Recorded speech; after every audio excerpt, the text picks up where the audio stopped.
What's going on, everybody? Charlize Walker of Lisa's Business Enterprise here to give you another nonprofit knowledge tip. Today, I'm going to be talking about staying 501c3 compliant. You received your 501c3. You did all the hard work to get it. Now keep it and maintain it, okay? Throughout the duration of your nonprofit. Keep it, don't lose it, and everything. I will be talking about three things that come to mind when I think about 501c3 compliance. But I would say always, always, always, always look on the IRS website. And back when I filed for my 501c3 and received it, got the determination letter, they sent me a little package. I don't know if they still do that today, but they did send me this book. Look this book up because I'm always referred to this book or refer to the IRS website under nonprofits. So this is IRS Publication 4221 PC. And this is available. You can download it. You can Google it and download it as a PDF from the website, or you can just Google it and it'll pop up.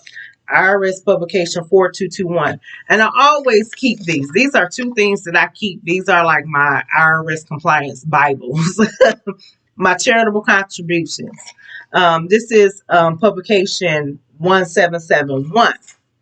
I always keep these two. If I got any thoughts, any questions or anything, I go to the IRS website, and I always refer to this. And remember, I'm going to always refer to this. So, let's jump right into it. When I think about 501c3 compliant or staying compliant, I think about the governance and the policies. One thing, I won't say one thing, always keep adequate records and conduct your board meetings, and I also say be a part of the process all the time. So keep adequate records. Remember the video I did about record keeping?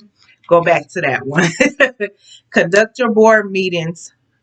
Whenever, if you say you're going to do monthly board meetings, do them monthly board meetings, quarterly, or wherever, how you do them, and be a part of the process. I say be a part of the process because I've heard many nonprofits go through, say, oh, I thought such was going to do this and they didn't do this, and it fell through.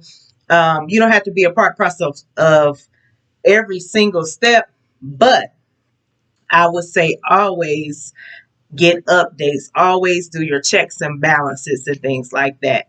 So number 2 is maintain the state level tax exemption.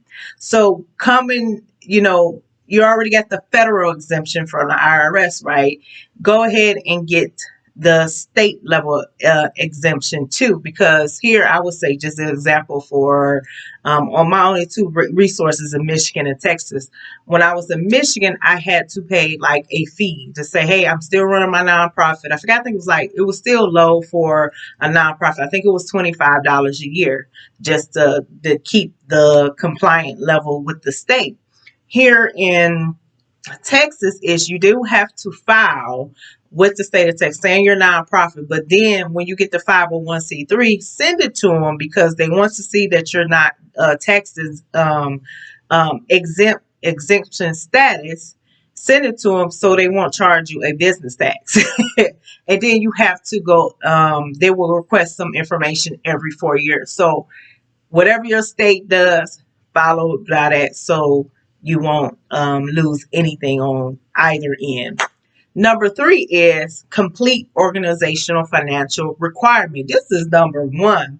And I would say this is probably the most easiest to lose, but file your annual form 990 with the IRS. I always say, if you're making under $50,000 a year, keep your records, keep everything that, your revenue and everything that your grants and all that. Go back to the record keeping video that I did.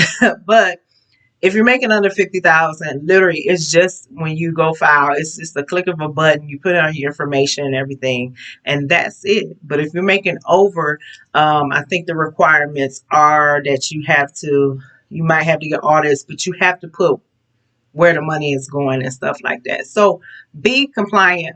File the annual 990 form, and there's different types of levels form. It's the postcard, it's the N, It's different ones, but file the one that's adequate for your organization.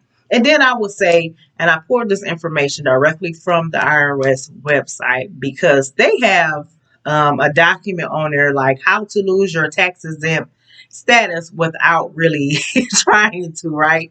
So according to the IRS, a 501c3 organization can maintain its tax exempt status if it follows the rules, affecting these areas. And they have 6 areas. So if look at the private benefit inurement, lobbying, political campaign activity, unrelated business income or UBI, annual reporting obligation, the 990, and operation in accordance with state exempt purposes. So definitely, as I always say, go back to IRS.